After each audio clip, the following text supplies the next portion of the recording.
I keep on burping thanks to this fucking Mountain Dew, and I've got to scan it, and I'm already 17 calories over what I'm allowed to have today. So now this is going to bump me up by 307 calories over my fucking limit. Thanks, Dick. Okay. Trying to lose weight. So I will mention something if people didn't see the first part of this.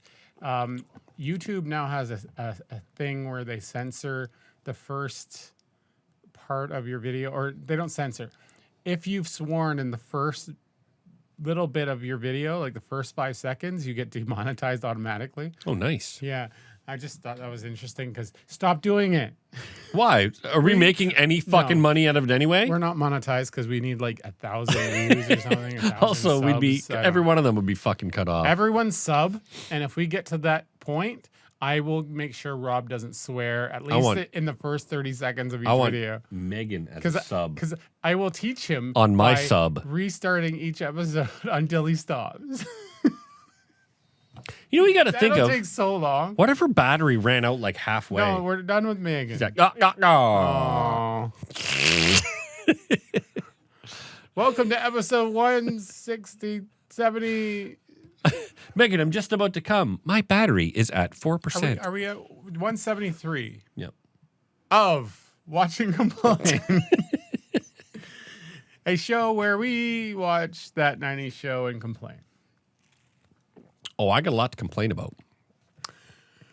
I'll let you do most of the talking on this one. Were you a fan of that 70s show? Great big fan. I was a massive fan of Kurtwood Smith. I love Kurtwood Smith. Who's Kurtwood Smith? The fucking Red. Okay, I always forget his name. But Kurtwood Smith was... I remember watching him in RoboCop. I was like, I fucking love this guy. I was watching a YouTube video that was like interviewing them, and they mentioned that he was RoboCop. I had no idea. Yeah, he's fucking Clarence Boddicker. He's awesome as RoboCop. Mind blown. It just it exploded. My ear fell off like in the last. He's been in. He was in the X-Files. He was Mulder's one of the teachers that Mulder used to work with. He's been in a bunch of stuff, and he is a wonderful actor. And then when I saw that 70s show come out, it looked like a fun show, so I watched it and loved Kurtwood Smith, loved Deborah Jo Rupp, and the stable of young actors that they had felt very genuine and very like they were very good actors. I'd only seen Topher Grace in that terrible, I consider it terrible, I don't know why people like it, Soderbergh movie Traffic. Where he was the rich kid who was always doing cocaine. But all of them were actors who were genuinely funny. And they were not trying. The only one that tried hard was the absolutely abysmally painful to watch Ashton Kutcher. But all the rest of them were relatively fun. It totally makes sense that you hate Ashton Kutcher. Yeah, because he's another Adam Sandler. He's always trying too hard. But people loved him. They did. I don't know why, but they liked him. It was just goofy. It was the goofy it was like I guess not the kind of goofy. It was the full blown goofiness that people loved to see. But and kind of made for those moments where you knew that there was like they were about to like laugh on set type thing. But that's what was good about it. It felt like everybody was having fun. Yeah. It felt like a movie, like a TV show that everyone was enjoying themselves. And if there's one thing that makes a show or a movie way more fun to watch, like why do we watch Saturday Night Live? You know, for the three of you out there that still watch Saturday Night Live, you watch it to watch them crack. Yeah. When they break, that's the best part, right? So when you know everybody's having a ball, it makes it more fun to watch. And on that 70s show, everybody was having a fucking ball. The 90s show, from that first... Did you watch that 80s show? No. I didn't either. Yeah. So I know nothing about that. Yeah. I heard it was abysmal. But as soon as this show starts, it starts with Deborah Jo Rupp and Kurtwood Smith. Kurtwood Smith looks like he could absolutely care less to be there. And I'm like, totally understand that because he's played this character, played him for so much. He had put him to bed. He was like, I'm done with Red Foreman. Now I've got to dig him back up, get back into that mindset. Fine. And he doesn't look like he's enjoying himself. And then Topher Grace comes in. Topher Grace looks like he would rather be anywhere else but on the set of this fucking show. They know it's a quick And then same with Hot Donna. When she comes in, Laura Prepon, I believe her name is. I always forget her last name. All of them look like they would rather be anywhere else than this show. And I get it. I don't agree. No, I think more so that it's just like, we're here real quick, no big deal. They're not invested because they're not being invested in, except for the quick appearance. Except for Donna, who gets a lot more. I don't know. I'm never going to watch anymore. More in the show, not much, but I just they seemed disinterested to be there. And fine, you know what? You want to be disinterested? You're not the focus of the show. It's the kids. Yeah. Got it.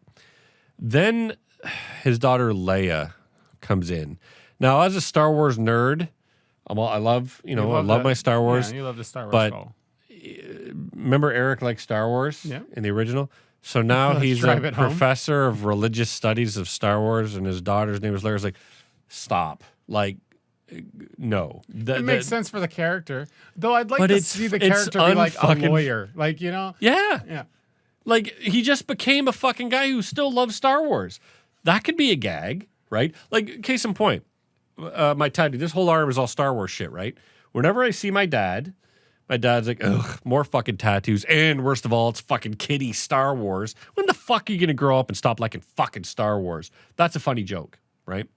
But, I'm a professor at like Harvard Law School or wherever the fuck he's a professor of Star Wars as a religion. Like, come on. That's getting into the not funny realm.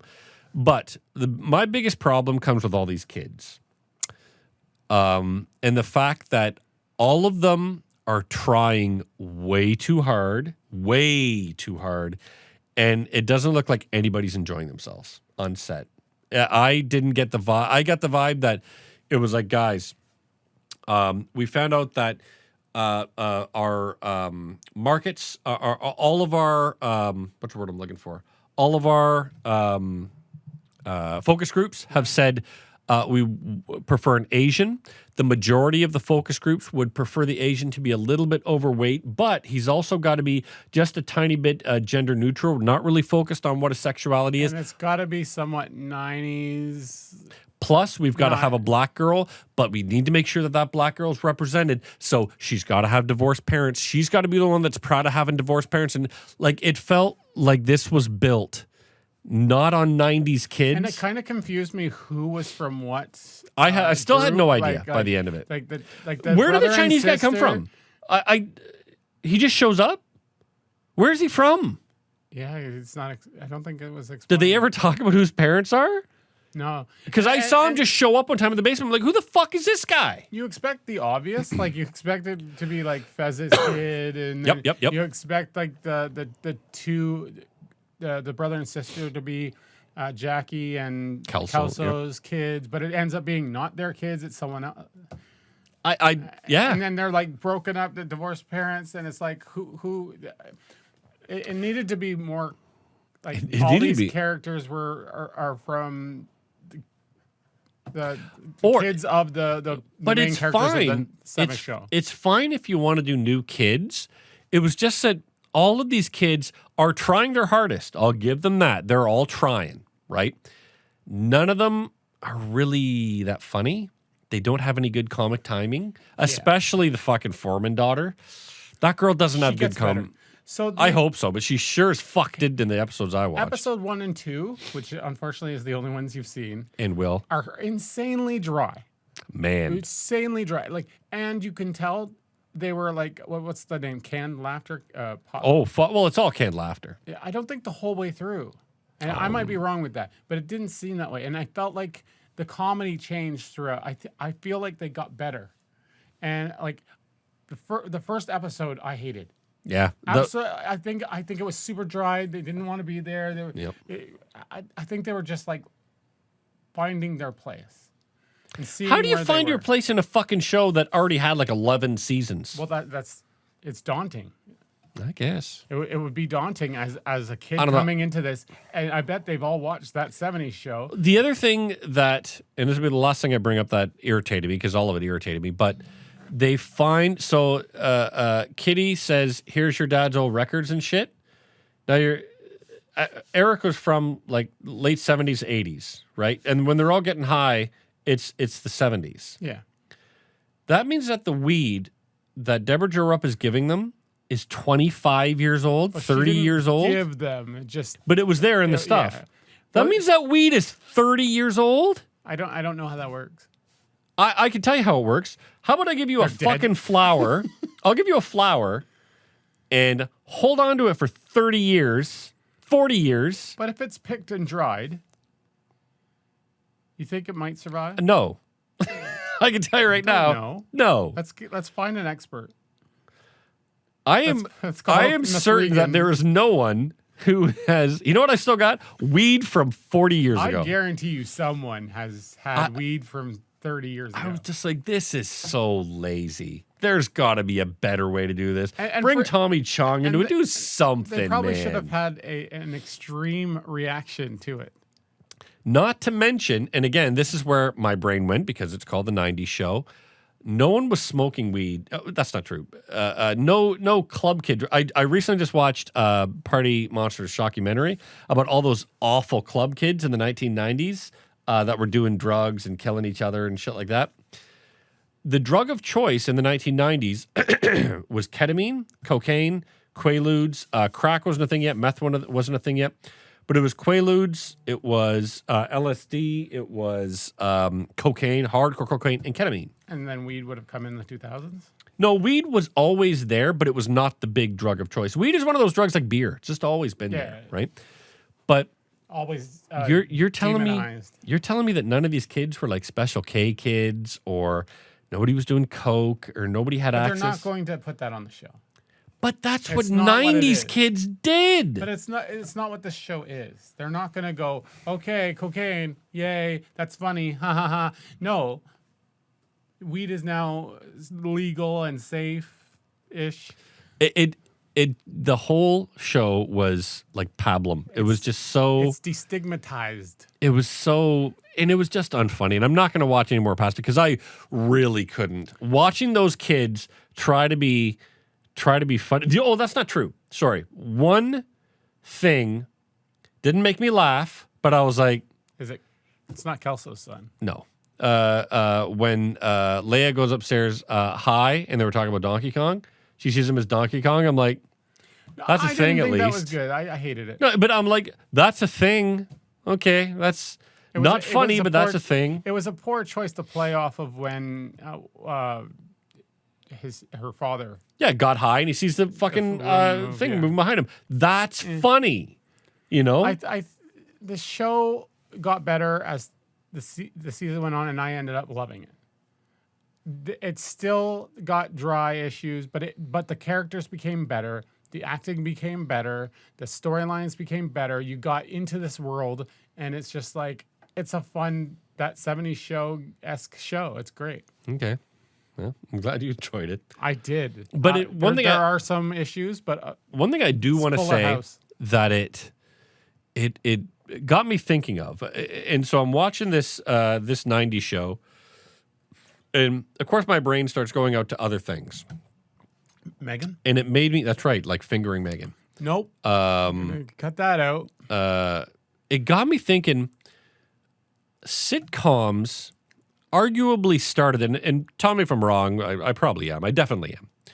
Sitcoms, I feel like they started around the 50s, late 50s, early 60s. Honeymooners, Flintstones, Gilligan's Island, and then into the 60s. You count the Flintstones Yes. as a sitcom? Of course, it had a laugh track, and people would laugh at it. So, yeah. and Flintstones was basically the Honeymooners for kids. So, and then when we started getting into the 60s and 70s, we started having The Dallas, and we started having Newhart, and we started having MASH, and we started having all these. MASH, I get it was a sitcom, but it started getting. Happy Days? It started, yeah, exactly. It started gaining traction. And I think that the sitcom, the situation comedy, really went into, really found its legs. It didn't get at the height of its popularity, but it really found its legs in like the 70s, the Brady Bunch, the Partridge Family, that shit like that, right? Huge. And it's where it was exploding. It was everywhere. Everybody was talking about it. Happy Days, Mork and Mindy, all that shit, right? The 80s is where it started to I feel like the 80s is where they started saying, okay, it's not a fad. It's not, there's real big money to be made in sitcoms. Okay. So they started making the Roseannes, and they started making the fucking Grace Under Fire, and hundreds of different sitcoms started coming out in the You're starting to 80s get in the 90s, but and into the 90s. And the 90s, I think, is where they got into family sitcoms. that's right. And time. the Full House and the fucking Family That was Ties. late and- 80s. but you know what I mean? Like, yeah. that's where we started. I think the 80s to 90s is where they absolutely, sitcoms were at their biggest. Like the Everybody Loves Raymond and the all that shit. And then there was this period in the 2000s where they kind of disappeared. Not disappeared as in gone, but they had completely lost. Everybody had lost interest in them. That's because a whole new genre of show came along. Right. Yeah. And you'll notice, so we had this new genre of show, the X-Files Couple of and them, and sci-fi became a big thing. Exactly. Dramas became a big Yep, thing. TV dramas. And HBO started coming in, and like we had shows like Oz, we had shows like The Wire. And then in, I want to say, the late 2000s and into my 2010s, sitcoms, somebody said, holy shit, remember sitcoms? And they went into absolute overdrive. The awful Big Bang Theory, the Everybody Loves I Raymond. would say, well, Everybody Loves Raymond was super popular and was really good. Hmm. Big Bang, no, it was really good. I will argue this. Anyway, yes, Big Bang Theory became more casual, like hitting you over the head with it, my point is, and that's what killed it. my point is, I feel like that 90s show is made for the people that watched that 70s show and are now like 50, approaching 60, because you'll notice Everybody Loves, Big Bang Theory. I completely disagree. Big Bang Theory is made for old people. It's like Lord of the Rings, Star Wars, Game of Thrones, dorks. Ha! You laugh at them because they like nerd things. No. Everybody Loves Raymond. See, I think you're taking it as the victim of this situation because this show is Victim? What the fuck do you mean a victim? no, in terms of like you're the geek from that time, from whatever era, even now. Let's say. No. But let's like, but you're worried that people are laughing to make fun of. Not geeks. at all. The joke. Here's a joke in Big Bang Theory. I saw a joke one time on. I've never watched the show, but I saw a guy pointing it on You YouTube. ever watch Big Bang Theory? No. Oh, A guy that made. He goes, here's a joke and why it's not funny. They're having, I believe it was a foosball contest. He's like, we're having the Lords of Rivendell Bridge to Terabithia, Minas Tirith, TARDIS, Doctor Who competition, and whoever wins will be the ultimate Jedi Master. And that's the joke. And I'm like, there's no joke there. All they did was say a bunch of shit from like sci-fi and fantasy stuff. no, I got you on that, and I agree to that extent. I think this show was supposed to be a laugh with you to the geeks out there that were part But of that culture. I don't think so. The reason Big Bang Theory makes jokes like that is because there's a bunch of geek buzzwords in there. Yeah. And old people know to go, haha, geek, like those are geeks. The same way that you would watch Happy Days and be the Fonz is the cool one, Richie is the dork. When you see Mork and Mindy, he's the goofy one. When you watch Charles in Charge, he's the guy in charge. He's Charles. Like, it's so obvious. It's just these archetypes, right? So you don't need to think. And that my whole point, the reason I brought up this whole fucking pointless conversation, is the sitcom format to an audience that likes engaging television is dead. Sitcom is not for people that like interesting television. The sitcom is for people, and it's fine to be one of these people. The sitcom is for people who are done being surprised or done be. It's not for people that like The Last of Us. It's for people that sitcom is for casual, just jokey, whatever. I can tune not in, for- watch it. I don't need to follow anything. Tune right back. Exactly. Yeah. It's and the sitcom is effectively, in my opinion, I think the sitcom is a dead or a Certainly is currently dead. Yes. but you know what I mean? Like, it's made for people that don't care about. And not that it's a bad thing. I don't want to come off like it's a bad thing, but it's made for people that don't care about shows like The Last of Us or don't care about I wouldn't shows. say that because I feel like you can have that and have the other. See, I don't. I was like, I have that. Yeah, you're weird. I am. I'm a weirdo. But I feel like you can't love that 90s show and be like, you know what else I love? Last of Us. But that's me. But I feel like you're going to be like, okay, my comfort zone where I want to go and watch all the time is that 90s show. Whereas me, personally, I'm on the flip side. I never want to see canned laughter shit like 90s show. I don't have a comfort zone. See, that 90s show is like, it's definitely not one of those like, oh, I'm enthralled. Like, which is what you're trying to say is like, it's not one of those things to go to and be enthralled and feel like I'm not wasting my time is what you're trying to say. Yeah. You always want to be enthralled and not feel like you're not wasting your time. Yeah, exactly. But there are a lot of people who have shows that are for wasting my time. There are a lot of people who have shows that are even on in the background while they're doing other things. Yep. And you feel like that's what Which 90s is show is? dying these days because of the way cord cutting is happening and everything. But that is one of those, oh, I don't feel like thinking much, or I feel like doing something else on my phone, or I feel like just like being dead for a little while. Like that, it is a comfort type thing where you're just like, oh, I'm going to just enjoy the show. But when I want to watch something where I want to be enthralled, yes, I'll go to. Does Red Game or of Kitty Thrones or anybody actually ever swear in the 90s show? Because there was one episode of the 70s show where they need to go get Hyde. His mom has left, and they need to go get Hyde, and he goes, and Kerwin Smith is turned from the camera. He goes, why do I always have to be fucking Santa Claus? It's fucking bullshit. And he freaks out. And I love that because that's funny. And I wondered if because it's on in one show in that 70s as well. Did they beep it or does she actually swear? She beeps. Oh, fuck. But in that 90s show, they don't have to beep it. That's what I mean. Like, do you ever hear them fucking swear? Because I'm not going to watch it. You know I'm not going to watch it. Just. It's one of those things where you don't remember because you weren't paying attention. Well, exactly. Because when it's on Netflix, you don't think about it because nothing's beeped. Yeah, it's like everyday life. So you're trying to think back and like, did they swear? Did they? Like, of course, Red said ass a bunch of times. Yeah, but didn't he say that in the 70s show? Oh, all the fucking time. Yeah, my foot in your ass. Nope. No. You're allowed to say ass. So I don't know. I think they skirted the line just like in that 70s show. But yeah, I'm wondering, did they have a bleeping type moment? But you would if you could do it, you could do it funny. If they did it in that 90s show, which I can't remember, you would think they'd do the beeping just for the hell of it. Like just to reminisce or remind you about the original. Yeah. And they did a lot of moments in that 90s show as they progressed of like homages to stuff that happened in I will say earlier shows. The only actor that shows up series that I don't think she wanted to be there, but she's a good actress. And I never thought she was Mila Kunis. You know what? Dude, she is actually a really fucking good actress. She knows her role. She knows Jackie, and she fucking nails it. But what wasn't in that 70s show? She was like, this was her first gig or something? Yeah, she was like 15 or something, and she lied about her age.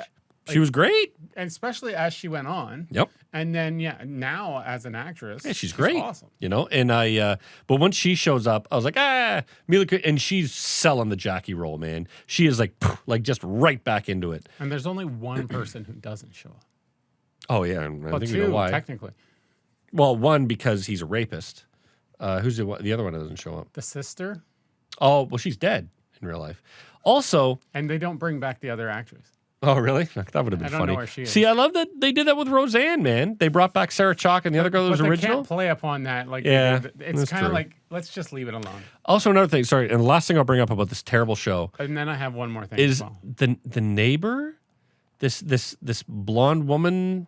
She gets better, and she becomes a good star of the show. But I was just like, remember Bob and where is she from? No she idea. is an yeah, you look it up while I'm bitching that I know. But I will say that I will never watch the show. Andrea Anders. Okay. But nothing but the best for the actors of the show, the people that are making the show. I wish them as much success in the world as they can have. Hopefully, like Phil said, they get better. She was in Oz. but Modern Family. it's not for me. Young Sheldon. Wow, Young Sheldon. Better Off Ted. Wow, Better Off Ted. The Class. Sure. Joey. Wow. I loved that. It was a great show. First one, it was only on for one season. Totally. My favorite show. Probably the best show I've ever watched in my life. I hate you. So the other thing that, oh my goodness, I forgot. The other thing. That's like me watching this show. It fucking left my brain as soon as it was I'm done. going to kick myself so hard. Talk about something. So, God damn it. what they should have done is a crossover with Megan in that 90s show where Megan shows up. And then that's where you have a rapist like Hyde shows up and rapes her because he's a psychopath. you always And then have to she bring fucking up- rips his ear off and kills him. Every episode I get to hear about some Throws him in front of a rapist or fucking another. Okay. Dude, I would be no problem with that guy getting fucked. Him and his You're gonna whole make me creepy forget again. Scientology family. Kill them all. So anyway, Megan God shows damn up, it. and then Stephen Hyde shows up, and then he's like, "Oh, Megan, you want to go get raped in the forest?" And then Megan goes up there and starts trotting towards him like a horse, and then she rips his fucking ears off, and then she kills him.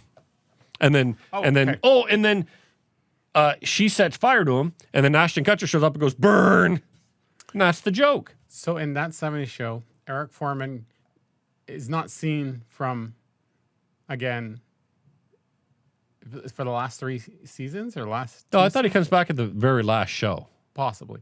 Anyway, the idea, the big conspiracy theory is that he fell off the watchtower or the water tower Okay.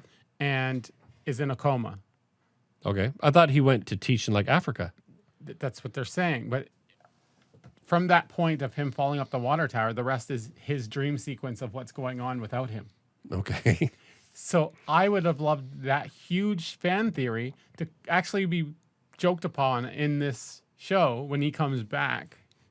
Like he should have said, "What, you thought I was in a coma or something?" Just something stupid. Well, that was where like it's the gag in, you wouldn't get it because you don't know. But The Roseanne gag where he was wearing the sleep apnea mask or something, and he just like started choking in his sleep, and she's like, "Jesus Christ, Jan, I thought you were dead," or something like that, because Yes, the joke that he's exactly, supposed to be had a heart attack. Yeah.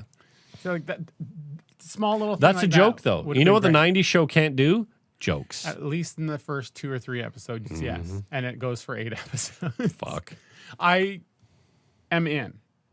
I will come back for more. Give me more. Please don't cancel the show. I want to see this show keep going and keep getting better. Add Megan to the show. You have to remember how many shows suck right away. I know one of them was that '90s show.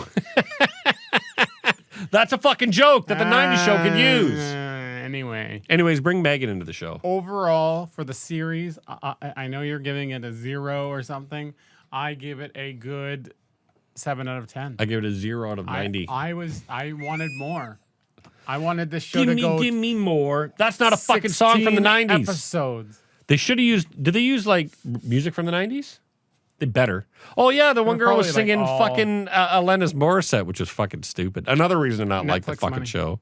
Alanis Morissette. God, that girl needs to be forgotten. Canada, we've tried our hardest to forget Alanis Morissette. It's true. And they keep on dragging her fucking back in shows like Ever this. since she got with what's his name? I could care less.